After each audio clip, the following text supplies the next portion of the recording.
Hope requires the contender who sees no virtue in surrender. From the cradle to the bier, the heart must persevere. The Book of Counted Joys. Odd Thomas.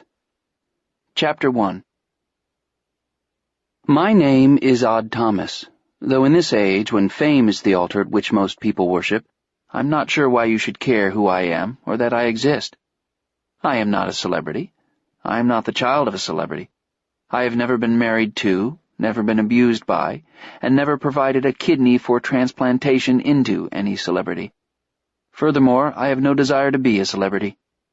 In fact, I am such a non-entity by the standards of our culture that People magazine not only will never feature a piece about me, but might also reject my attempts to subscribe to their publication on the grounds that the black hole gravity of my non-celebrity is powerful enough to suck their entire enterprise into oblivion. I am 20 years old. To a world-wise adult, I am little more than a child. To any child, however, I'm old enough to be distrusted, to be excluded forever from the magical community of the short and beardless. Consequently, a demographics expert might conclude that my sole audience is other young men and women currently adrift between their 20th and 21st birthdays. In truth, I have nothing to say to that narrow audience. In my experience, I don't care about most of the things that other 20-year-old Americans care about, except survival, of course. I lead an unusual life. By this, I do not mean that my life is better than yours. I'm sure that your life is filled with as much happiness, charm, wonder, and abiding fear as anyone could wish. Like me, you are human, after all, and we know what a joy and terror that is.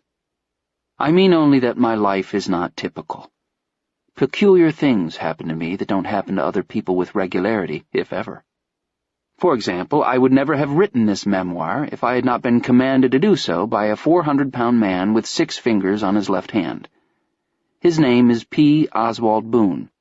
Everyone calls him Little Ozzie because his father, Big Ozzie, is still alive. Little Ozzie has a cat named Terrible Chester. He loves that cat. In fact, if Terrible Chester were up to his 9th life under the wheels of a Peterbilt, I'm afraid that Little Ozzie's big heart would not survive the loss. Personally, I do not have great affection for Terrible Chester because, for one thing, he has on several occasions peed on my shoes. His reason for doing so, as explained by Ozzie, seems credible, but I'm not convinced of his truthfulness. I mean to say that I'm suspicious of Terrible Chester's veracity, not Ozzie's. Besides, I simply cannot fully trust a cat who claims to be 58 years old. Although photographic evidence exists to support this claim, I persist in believing that it's bogus. For reasons that will become obvious, this manuscript cannot be published during my lifetime, and my effort will not be repaid with royalties while I'm alive.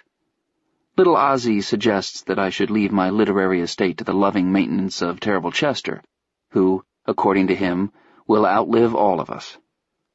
I will choose another charity, one that has not peed on me.